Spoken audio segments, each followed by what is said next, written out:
Is it poetic justice? I don't know. Maybe it is. Earlier this week, I was talking about the Clop ransomware gang.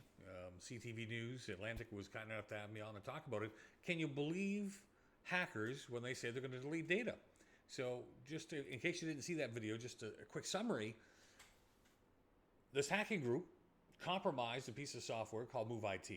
It let them in and stole tons of data from lots of different companies. Turned out they also got government agencies, municipalities who are also government, and law enforcement, police departments. So what was the reaction once they realized what they got? Whoa, we're going to delete that. Now, are they? No, likely not. But why would they get out in front and say, hey, we're going to delete that stuff? Because they didn't want the additional scrutiny. Because the way cyber criminals tend to get caught is they finally tick off someone large enough that's got the resources, time, and energy to bring them pain and to bring prosecution towards them, or to make them go away. Now, why am I mentioning that? Kind of interesting this week when I was doing the interview with the wonderful Jonathan McGinnis at CTV Atlantic. I said, hey, let me go. I'll get you the screenshot of the message, because they put up a message on their dark web website. And that's a topic for another discussion, how to get to the dark web. But on their homepage of their dark web website, a site that most normal people can't get to, you can't get to it through Google Chrome or a normal web browser. They had a little message up there saying, hey, all government agencies, we're going to delete this stuff. Okay, talked about why that would happen. They also started doing some shaming. They were listing companies that they'd hacked and they'd stolen information from. And I guess it was about June 15th or 16th that we kind of started watching it. The list would get updated, more people would get added, companies would disappear. We can speculate why the companies were taking off the list. They were off the public shaming list. But does that mean they got rid of the data? No.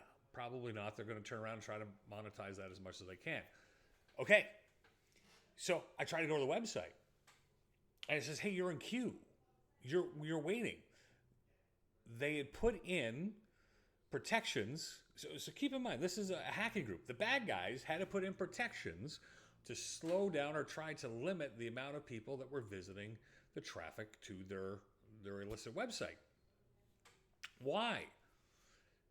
Well, again, we can speculate, but that means there was a lot of traffic being directed to their website. All right, we security guys would call that a distributed denial of service attack.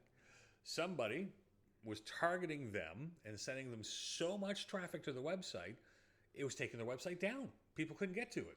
Same thing that hackers would do to normal businesses. Same thing we saw happen with Microsoft earlier this month when a hacking group or a group tried to cause Microsoft problems, and it was disrupting Office 365. Well, reverse, somebody was targeting the hacking group Clop. Now, after having sat in queue a long time, it then finally brought up a web page that you had to prove you were actually human and not a bot.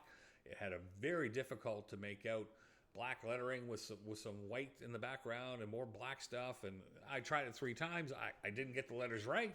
And a little message came up and said, sorry, you can't enter, you bot. Basically, they were thinking I was a robot trying to hit their website with traffic. It wasn't. It was actually me trying to hit their illegal website. So I tried. For over 4.5 hours, I attempted to get onto that site. And eventually it just was coming up 404, page not found, which means whoever they were trying to defend against overwhelmed them to the point that Clop's website was down. Interesting, isn't it? The bad guys hacked legitimate software, stole data, said, "Hey, governments, don't worry about here. We'll delete all your information." And shortly thereafter, their website gets taken offline by too much traffic being directed at it. Now we can speculate. I'm going to. Do you think that was a government agency trying to take them down to cause disruptions because of the information that they had there? Because of the image? Was it another hacking group? I have my own suspicions. I don't think it was another hacking group. but very interesting. Or was it poetic justice?